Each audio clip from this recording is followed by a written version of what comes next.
So welcome back to you all, this is new blog. और आज हम class 12th के द लास्ट लेसन से सीख लेंगे कि what is my top learning from the last lesson. ठीक है, देखो इसमें पूरा लिखा हूँ। पहले 1 से बात करता हूँ। लिखा है वैल्यू व्हाट यू हैव, उस चीज़ की वैल्यू करो जो आपके पास है।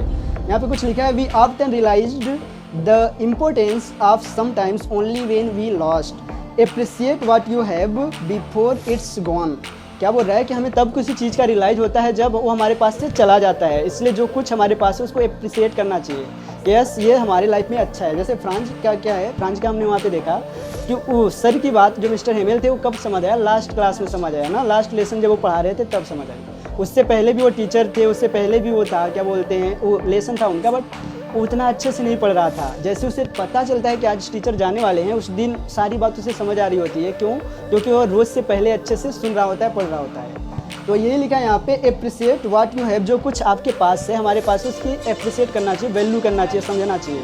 बट हम नहीं करते हैं, काफ़ी लोग नहीं करते हैं ना। हमारे पास अगर टीचर है, मदर है, फादर है, बुक्स है, बहुत सारे लोग हैं, हमारे फ्रेंड्स हैं, हम नहीं करते हैं। कब? जब वो जाने लगते हैं हमें छोड़कर, तब हमें उनकी वैल्यू पता चलता है ना। तो हमें पहले करना है। सेकेंड चलते हैं, क्या लिखा है? लिखा है रिस्पेक्ट योर टीचर्स। सही बात है, टीचर्स की रिस्पेक्ट करना चाहिए। देखो यही गलती कर रहा था। पहले आपको चैप्टर से देता हूँ। लिखा है mister Hamel was respected by all the villagers and students. जो मिस्टर हेमेल थे वो सारे विलेजर्स के थ्रू और सारे स्टूडेंट के थ्रू उस दिन रिस्पेक्टेड किया गया, मतलब उनको सम्मान दिया गया। कब? जब वो जा रहे थे तब। तो ये हमें सिखाता है कि हमें अपने सभी टीचर्स के रिस्पेक्ट करना चाहिए, चाहे वो कोई भी टीचर हो, अपनी नॉलेज के हिसाब से सही बताता है।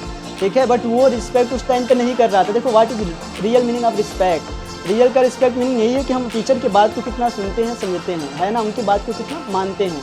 यहाँ पे फ्रांस गलती क्या कर रहा था, वो तो उतने दिन मज़े ले रहा था और कहीं चला जा रहा था, बात ध्यान से सुन नहीं रहा था, क्लास में भी बैठा रहा। तो जब लेकिन लास्ट में जब इन्हें पता लगा कि यार सर जाने वाले, उस दिन सब कुछ सीख रहा होता है और उसमें रिस्पेक्ट की रियल मीनिंग समझ आती कि काश मैं पहले ही सर की बात सुन लिया होता तो आज सीख गया होता फ्रांस लिखना और पढ़ना ना। तो ये देखते हैं अपन क्या लिखा है। Teachers are the pillars of knowledge and wisdom. Teachers shapes our future and we must respect them. Teacher जो होते हैं वो क्या होते हैं? पिलर्स होते हैं हमारे सोसाइटी का, नॉलेज का पिलर्स होते हैं, वो हमारे फ्यूचर को सेव करते हैं। ठीक है, इसलिए क्या करना चाहिए? वी शुड रिस्पेक्ट देम, हमें उनकी रिस्पेक्ट करनी चाहिए, सभी की, जो भी पढ़ा रहा है, चाहे जैसा भी पढ़ा रहा है। नेक्स्ट क्या है? Time is precious, one of the my favourite. क्या बोल रहे हैं वहाँ पे? वंस टाइम इज लॉस्ट, जिस समय बीत गया, खो गया, चला गया, it's never return, use it wisely. ये कभी वापस नहीं आ सकता है। हम लाइफ में जो कुछ भी खोएंगे वो आ जाएगा वापस, बट हमारा टाइम अगर एक बार चला गया वो नहीं आएगा। अगर हमने हेल्थ खो दिया वो भी चला जाएगा, है ना, कुछ भी प्रॉब्लम है वो आ जाएगा वापस में, लेकिन जो टाइम चला गया वो नहीं आता है। That means time is precious, time is free but not free, है ना। तो हमें टाइम की रिस्पेक्ट करना चाहिए। क्या लिखा है? फ्रांस को पछतावा हुआ कि उसने पहले पढ़ाई की गंभीरता से नहीं लिया। मज़े लेता था, पढ़ने निकलता था, लेकिन पढ़ने नहीं जाता था ना, कभी कहाँ चला जाता था।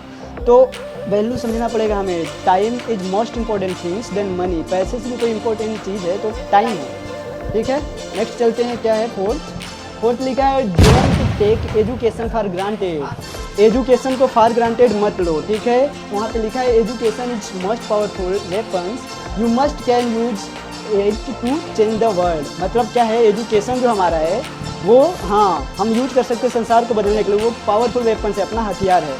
तो इस हमें ग्रांटेड नहीं लेना चाहिए। दैट मीन्स हमें हल्के में नहीं लेना चाहिए। जितना भी चीज़ें उसे सीखना पड़ेगा। अभी आगे बताऊंगा कौन सी नॉलेज लेना है इसी चैप्टर से। बट यहाँ पे मिस्टेक क्या कर रहा था फ्रांस? यही कर रहा था कि वो एजुकेशन को सीरियस नहीं ले रहा था, फॉर ग्रांटेड ले रहा था, और इस वजह से वो क्या हो जा रहा था? सीख नहीं पाया अपनी ये लैंग्वेज, बाद में पछतावा करना पड़ा। और 5 क्या है? लिखा है एक्सेप्ट चेंज। सही है, चेंज को एक्सेप्ट करना चाहिए। कैसे चेंज हुआ? फ्रांस से देते पहले लिखा है जर्मन कब्जे के बाद फ्रांस को एहसास हुआ कि परिस्थितियां हमसे एक जैसी नहीं रुकती। राइट, वहाँ पर लिखा भी must learn to accept and adopt change. हमें सीखना पड़ेगा कि चेंज को कैसे एडॉप्ट करना है और कैसे एक्सेप्ट करना है। बट ज़्यादातर लोग फाइट करने लगते हैं, दुखी होने लगते हैं। श्रीमद् भागवत गीता में भी तो पढ़ा है हमने, change is law of nature. संसार बदलाव का नियम है, बदलाव संसार का नियम है और प्रकृति परिवर्तन का नियम है। ऐसा ही पढ़ा है ना। तो ये होता रहेगा, कुछ भी एक जैसा रहने वाला नहीं है। जो कुछ भी आप 10 साल 20 साल पहले था, आप देखो सब चेंज हो गया है। हमारे गांव, हमारे शहर, हमारा स्कूल, एनीथिंग एंड एवरीथिंग, है ना। तो इसे एक्सेप्ट करना पड़ेगा कि बदलाव होएगा ही होएगा। उससे हमें फाइट नहीं करने हैं, उससे एक्सेप्ट करना है और एडॉप्ट करना है कि ठीक है, इट्स ओके। किसी ने एक्सेप्ट नहीं किया था कि कभी लाइफ में कोरोना भी आएगा और ऐसी हालत हो जाएगी सबकी। बट आया, उसको एक्सेप्ट करना पड़ेगा, फाइट नहीं करना पड़ेगा। फिर क्या हुआ, जब एक्सेप्ट किए लोग तो बहुत सारी चीज़ें बदलाव हुआ, है ना, नई नई इन्वेंशन हुआ। नहीं तो ऑनलाइन क्लासेस नहीं चलती थी उतना जितना आज चल रहा है। सो ये बहुत ज़रूरी है, इसीलिए इसको बोला जाता है change is law of nature, परिवर्तन प्रकृति का नियम है। नेक्स्ट क्या है, लिखा है लर्न फ्रॉम योर मिस्टेक, अपनी गलतियों से सीखो। फ्रांज ने महसूस किया कि उसने पहले पढ़ाई को गंभीरता से नहीं लिया, लेकिन जब लास्ट लेसन चल रहा था तो उस चीज़ को गंभीरता से लेने लगा ना, मतलब उसे रियलाइज़ हो रहा था कि यार वी आर डूइंग रॉन्ग, मैंने गलत कर दिया, अब हमें नहीं करना चाहिए। Realizing mistake is the first step of improvement. अगर आप अपनी मिस्टेक, अपनी गलतियाँ रियलाइज़ कर लेते हो, महसूस कर लेते हो, तो वो फर्स्ट स्टेप होता है किसका, इम्प्रूवमेंट का, सुधार का। ठीक है, जब हमें हमारी गलतियाँ ही रियलाइज़ नहीं होगा तो हम सुधारेंगे कैसे। तो यहाँ पे फ्रांज ने ये भी किया, हमें भी करना चाहिए चीज़ कि जो भी मिस्टेक हो रहा है, ठीक है, मिस्टेक होएगा ही होएगा। मैंने आपको पहले ही बता रखा है कि कोई भी परफेक्ट नहीं है, गलतियाँ हर इंसान करेगा ना। यहाँ गलतियाँ भी होंगी और गलत भी समझे जाएंगे, ये ज़िंदगी यारो, यहाँ तारीफ भी होगी और कोसे भी जाएंगे। तो गलती होगा ही होगा, बट उसे हमें एक्सेप्ट करना है और उसे इम्प्रूवमेंट करना है। ठीक, तो हमें इससे सीखना पड़ेगा। नेक्स्ट क्या है, नेक्स्ट लिखा है every endings is a new beginning. लिखा है मिस्टर एमेल जो थे कि जाने के बाद गांव वालों ने फ्रेंच भाषा को खुद से सीखने के लिए प्रेरित हुए। ठीक है, लिखा when one chapter close another beginning, जैसे ही एक चैप्टर क्लोज होता है नया चालू होता है। जैसे आज हमने पढ़ा था लास्ट लेसन, अब यही तो पढ़ेंगे नहीं, अब हम नया भी चालू करेंगे ना।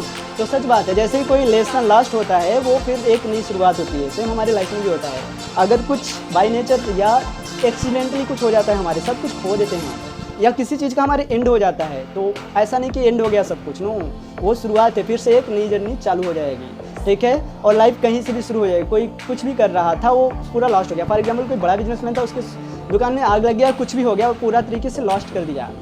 अब वो नया शुरुआत अब कर सकता है। अब उतना दिन उससे पहले कर नहीं करता, क्यों, क्योंकि उसका था, अब लॉस्ट हो गया तो अब नया करेगा ना। ऐसे तो एवरी जो भी एंड होता है वो एक नई बिगनिंग लेकर आता है। तो हमें सीखना चाहिए कि हमारी लाइफ में कुछ भी चला जा रहा है तो हम नया शुरुआत करने के लिए हुआ है। नेक्स्ट क्या लिखा है, true education is beyond the books. बोल रहा है सच्ची नॉलेज ये बुक से बाहर होती है, वो बुक में नहीं मिलती है। मतलब जो रियल एजुकेशन होता है वो हमारे बुक्स में नहीं मिलता है, इसे सीखना पड़ेगा। लिखा है education is about knowledge, values and life long learning. Education होता है वो वैल्यू का होता है, लाइफ लॉन्ग लर्निंग का होता है, और जो समाज में हमारे चल रहा है उस चीज़ को सीखने को होता है। हिंदी में वही लिखा है। मिस्टर हमेल ने भाषा को महत्व के साथ साथ नैतिकता और कर्तव्य की शिक्षा भी दी। तो ये भी मोस्ट इंपॉर्टेंट है, हमें अपने पढ़ाई के साथ वो भी चीज़ें सीखना चाहिए जो सोसाइटी में एक्चुअल में काम है ना। आज के लिए इतना ही, बाय बाय दोस्तों, साइनिंग ऑफ द डे।